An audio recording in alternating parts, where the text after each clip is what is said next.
133 now. What's the magic level for Draghi?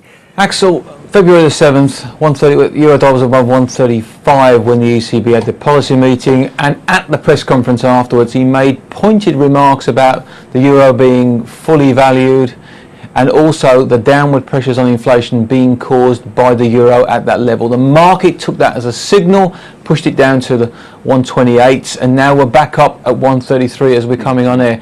We've got another ECB meeting on the 5th of September. I'm just wondering if we're around those 134, 135 levels again, given that the Eurozone economy is fragile, external to Germany, whether Mr. Draghi may pull the same stunt again. When you say pull the same stunt, what's he going to do to head off this rise? He's just going to use strong words, send it back down to 127 as it did last time, or 127 and a half, or is he actually going to do something a little bit more drastic? No, pure rhetoric. And you know what, there was a survey at the tail end of last week, an ECB survey of analysts, which is suggesting that inflation in the Eurozone next year would be substantially below 2%. Now, we know that the ECB's target is close to but below 2%.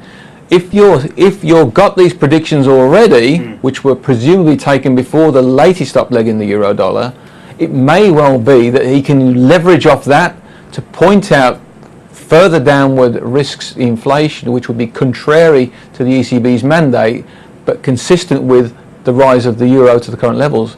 It may well be that he can hide behind the possibility of disinflation, if you will, to put a top on the euro again. And you can't blame him. I mean, we had the Fed's Fisher in Germany last week saying that he was terrified of what was going on in France. I mean, with that in mind and the possibility that Draghi could do something at the September 5th meeting, or at least we'll hear something from him, is the euro ever going to make it to 135?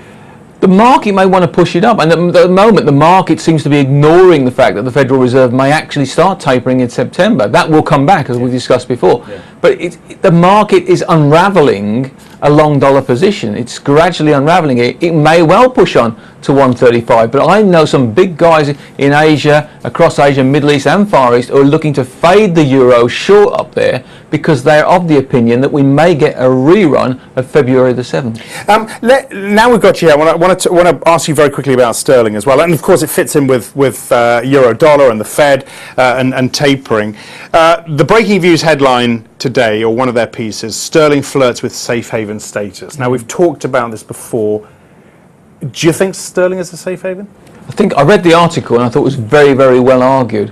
I come at it from a different angle. I come at it from a market perspective. Do I love the sterling at the moment? The UK data looks really nice, wonderful. But I know what Mr. Carney wants to do. He wants to keep interest rates low for a very long time. Now, I think the US is going to taper in September.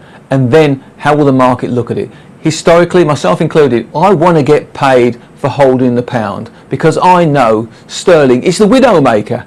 When you're long a sterling, she goes up by the staircase and down by the lift shaft. And if it's going to go down the lift shaft, I want to get paid for taking that risk.